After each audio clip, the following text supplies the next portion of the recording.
कह रहा है इसका मतलब क्या, आंधी आने से क्या हुआ, आंधी आने से एक पेड़ टूट जाता है। ठीक है भाई, पेड़ टूट जाता है और टूटा हुआ भाग इस तरह मुड़ जाता है। हेलो गाइस, क्लास 10th का दोस्तों क्वेश्चन नंबर सेकंड करेंगे, एक्सरसाइज 9.1 का। ठीक है, चैप्टर नंबर 9 है ये। तो क्या कह रहा है इस क्वेश्चन में, तो सबसे पहले आपको क्वेश्चन को क्या करना है, वीडियो को रोक करके आराम से एक बार पूरा क्वेश्चन पढ़ लीजिए। तो दोस्तों मुझे लगता है कि आपने क्वेश्चन को पढ़ लिया होगा, अगर क्वेश्चन नहीं पढ़ा तो पढ़ लेना, मैं समझा दे रहा हूँ क्वेश्चन क्या कह रहा है। कह रहा है a trees breaks due to the storm and so that the top of the trees touches the ground. ठीक है, यहाँ तक बात स्टॉप हो गई। कह रहा है इसका मतलब क्या, आंधी आने से क्या हुआ, आंधी आने से एक पेड़ टूट जाता है। ठीक है भाई, पेड़ टूट जाता है और टूटा हुआ भाग जमीन से इस तरह टूटा हुआ भाग इस तरह मुड़ जाता है कि पेड़ का शिखर का मतलब क्या है दोस्तों, देखो यहाँ पे एक बार पेड़ का शिखर है। शिखर का मतलब क्या होता है दोस्तों, एक तरीके से यहाँ पे हम टॉप की बात करें, मान लो एक ये पूरा पेड़ था इस तरीके से। ठीक है, ऐसे हमारा पूरा एक पेड़ था। अब इसके बाद क्या, जो ये जो पेड़ है ना, क्या हुआ दोस्तों, आंधी आई, मतलब क्या हुआ, स्टॉर्म आया एक तरीके से, और ये पेड़ टूट गया। टूटने के बाद क्या हुआ, ये जो हिस्सा है इस तरीके से नीचे आके यहाँ से मान लो मुड़ के नीचे आ गया। ठीक है, ये आ गया इस तरीके से। अब इसके बाद क्या हुआ, जब ये आया ना यहाँ पे नीचे, तो यहाँ से क्या हुआ, जमीन से क्या हुआ, छूने लगता है। मतलब ये जो पेड़ का हिस्सा था टॉप वाला, ये कहाँ पे, जमीन पे आ गया। ओके, और जब यहाँ पे आया तो इसका मतलब यहाँ पे 90 डिग्री का एंगल बनाएगा, और इसके सामने वाले को हम क्या कहते हैं, एच, इसको हम क्या बोलेंगे, कर्ण। ठीक है, ये चीज़ कर्ण हो गया। समझ गए यहाँ तक मेरी बात, आपको दिख गया कि 90 है और इसके सामने वाला एच होगा। 90 क्यों है, क्योंकि हमेशा होता है।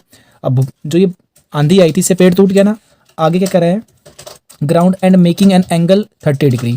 30 डिग्री मतलब वो जो टॉप था ना, वो नीचे आ गया और जमीन के साथ कितने डिग्री का एंगल बना रहा है, 30 डिग्री का। यहाँ समझ गए 30 डिग्री का, नहीं आया तो दोबारा समझ रहे ना मैंने क्या बोला है। क्या कह रहा है, इस तरह से मुड़ जाता है कि पेड़ का जो शिखर है, शिखर का मतलब इस वाले को हम क्या कहते हैं दोस्तों, इसको हम टॉप कहते हैं, और इसी को हिंदी में क्या कहते हैं दोस्तों, शिखर। ठीक है, कहते नहीं हो माउंट एवरेस्ट के शिखर पे चढ़ना है मुझे, मतलब वो इसी तरीके से शिखर है, ऊंचाई है। शिखर जमीन के साथ छूने लगता है और इसके साथ कितने डिग्री का कोण बनाता है, देखो क्वेश्चन में यहाँ पे कह रहा है 30 डिग्री का। कितने डिग्री का, 30 डिग्री का, मतलब यहाँ पे मैंने 30 डिग्री लिख दिया। तो पेड़ के, फिर इसके बाद क्या निकालना है दोस्तों, उसको the distance between the foot of the tree to the point where. मतलब अगर ये पेड़ है दोस्तों, तो ऊपर वाले को तो हम टॉप बोलेंगे, और इस वाले हिस्से को इंग्लिश में क्या बोलते हैं दोस्तों, फुट बोलते हैं। क्या बोलते हैं, फुट। फुट का मतलब तरीके से पैर हो गया, और पैर को हिंदी में क्या कहते हैं दोस्तों, पाद बिंदु। ठीक है, यानी कि इसके पैर हो गए, मतलब समझे। देखो मैं हिंदी में दोबारा बता रहा हूँ। कह रहा है पेड़ का जो पाद बिंदु की दूरी है, जहाँ से पेड़ का शिखर जमीन को छूता है, मतलब जो इसका जमीन का ये जो पेड़ था, ये जमीन को छू गया यहाँ पे, और इसका जो ये पैर है, इनके बीच की दूरी कितनी है दोस्तों, 8 मीटर। तो आपको ये बताना है कि पेड़ की ऊंचाई कितनी है। इसने ये नहीं बोला पेड़ की बाकी ऊंचाई, इसने बोला पेड़ की ऊंचाई। Find the height of the tree. Height of the tree का मतलब है दोस्तों, टोटल हाइट बतानी है। क्या बतानी है दोस्तों, टोटल हाइट बतानी है। टोटल यानी कि कुल कितनी ऊंचाई थी इसकी, कुल ऊंचाई कितनी थी।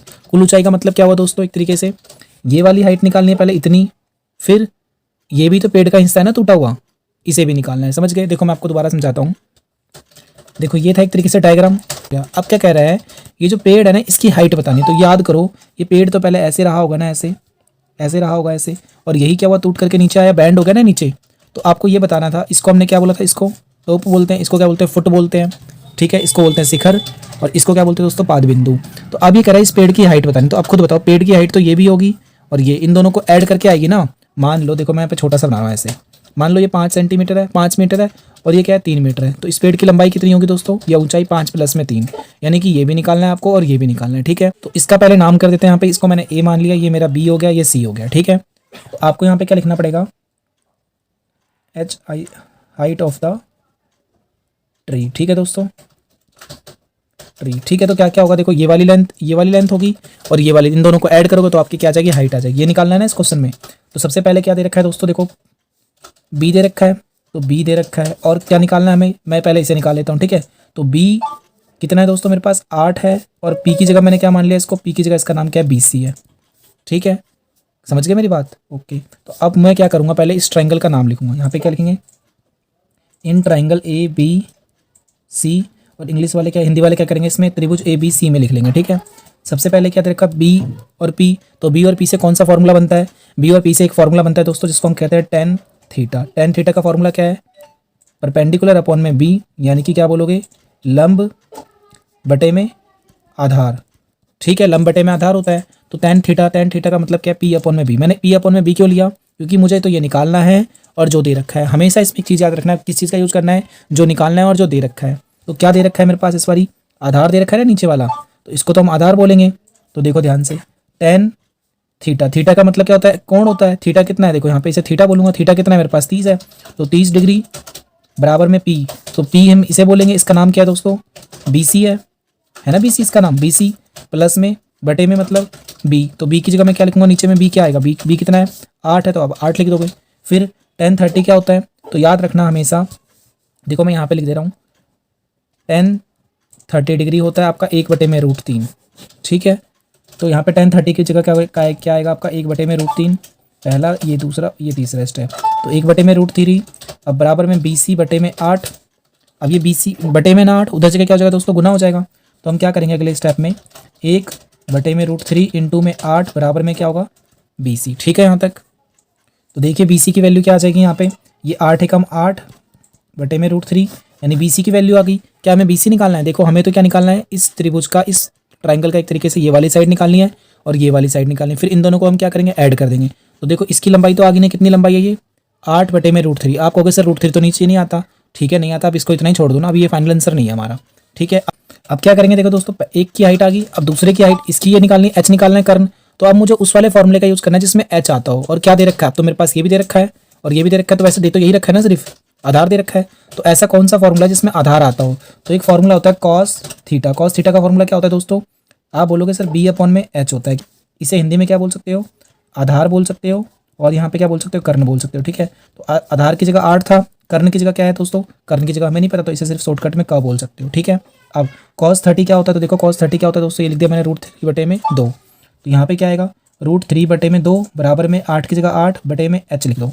हमेशा शॉर्टकट चला करो। ठीक है, तो h की जगह क्या आ सकता है, फिर अब h का नाम लिखो, क्या नाम है इसका, आप कहोगे सर AC नाम है, तो क्यों ना इसे AC कर दे। ठीक है, h की वैल्यू क्या है दोस्तों, h है, 8 AC है, तो AC कर दिया मैंने। अब कैंची गुना कर दो, मतलब इसको उससे गुना कर दो, इसको इससे गुना करो। तो इसको इससे गुना करेंगे तो क्या आएगा, देखिए यहाँ पे पहले तो AC √3 होगा, AC गुना में √3 बराबर में 8 गुना में 2। ठीक है, क्या करा मैंने, AC को इससे करा तो AC √3, और इसको इससे करेंगे ना क्रॉस, यानी कि ऊपर को नीचे से, तो 8 को 2 से करूँगा, 8 को 2 से करा मैंने, तो AC बराबर में क्या होगा, 8 दूनी 16। और AC चाहिए मुझे को, तो सिर्फ मेरे को क्या चाहिए, देखो इस ट्राइंगल में मुझे तो सिर्फ इतना चाहिए ना, इतना, इसका नाम AC है। तो अब यहाँ देखना, ये तो गुना हो रहा है ना √3, तो उधर जाएगा तो क्या हो जाएगा, भाग हो जाएगा, तो भाग का मतलब नीचे आ जाएगा, यानी AC की वैल्यू भी आ गई। कितना आ गया दोस्तों, AC 16/√3 आ गया। पर हमें इस क्वेश्चन में क्या करना था, याद करो, इस क्वेश्चन में आप कहोगे सर इस क्वेश्चन में हमें पेड़ की लंबाई निकालनी थी, क्या, पेड़ की ऊंचाई। देखो ध्यान से क्या करना है, अब हमें इसके बाद यहाँ पे मैंने यहाँ से इसके बाद दोस्तों यहाँ करा है। ठीक है, क्या करा है मैंने, देखो यहाँ पे खत्म हो गया, इसके बाद यहाँ कर रहा हूँ, तो क्या लिखोगे, height of tree. Height of tree में क्या आ रहा है, देखो ये भी आ रहा है और ये भी आ रहा है, ये ऊपर वाली लाइन, तो इसका नाम क्या है, BC। तो आप क्या करोगे, BC प्लस में, अब इसका नाम क्या है, AC, तो AC लिख दो यहाँ पे। ठीक है, BC प्लस में AC।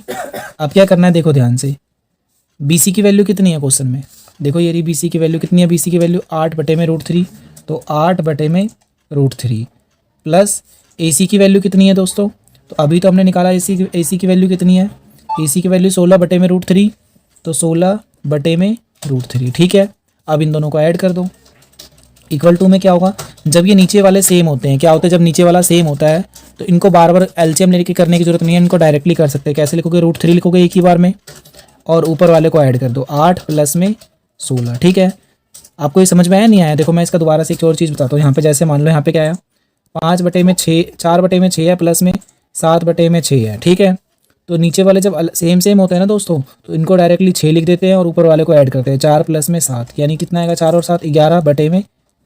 ठीक है, इसी तरीके से यहाँ पे क्या करना है आपको, जब ये नीचे वाला सेम था ना, तो इसको एक ही बार लिखना है √3 और ऊपर वालों को ऐड कर देना, तो 8 प्लस में 16। तो इन दोनों को ऐड कर देंगे दोस्तों, तो डायरेक्टली क्या करोगे, 8 और 16 कितना होगा कुल दोस्तों, आप कहोगे सर 8 और 16 क्या आ गया, 24/√3 आ गया। तो 24/√3 तो सही इसका आंसर माना जाता, पर अभी नहीं माना जाएगा। क्यों, क्योंकि आपने 9th क्लास में सीखा था, जब आप फाइनल आंसर निकालते हो, मतलब जो आपका पूरा लास्ट वाला आंसर होता है, उसके बटे में रूट नहीं होना चाहिए। तो रूट यहाँ पे आ गया, तो यहाँ पे क्या लिखोगे दोस्तों, बाय, क्या लिखोगे आप यहाँ पे, हर का परिमेयकरण यानी कि बाय रैशनलाइजेशन, और इस नंबर को पूरा लिखोगे दोबारा से 24/√3, और जो नंबर आया ना उसी से हमेशा गुना करना है नीचे वाले से, और उसी को ऊपर गुना करा ऊपर, और एक बार उसी को नीचे लिख दो ऐसे। फिर ये क्या हो गया, 24√3 और बटे में √3, और √3 क्या हो जाएगा दोस्तों, सिर्फ 3 आएगा। कैसे आएगा, देखो मैं आपको समझा रहा हूँ, यहाँ पे ध्यान से देखना एक बारी। ये क्या किया मैंने, √7 इंटू में √7 क्या आएगा, सिर्फ और सिर्फ 7 आएगा। मैं लिखूँ √5 इंटू में √5 क्या आएगा, 5 आएगा। ठीक है, हमेशा याद रखना है।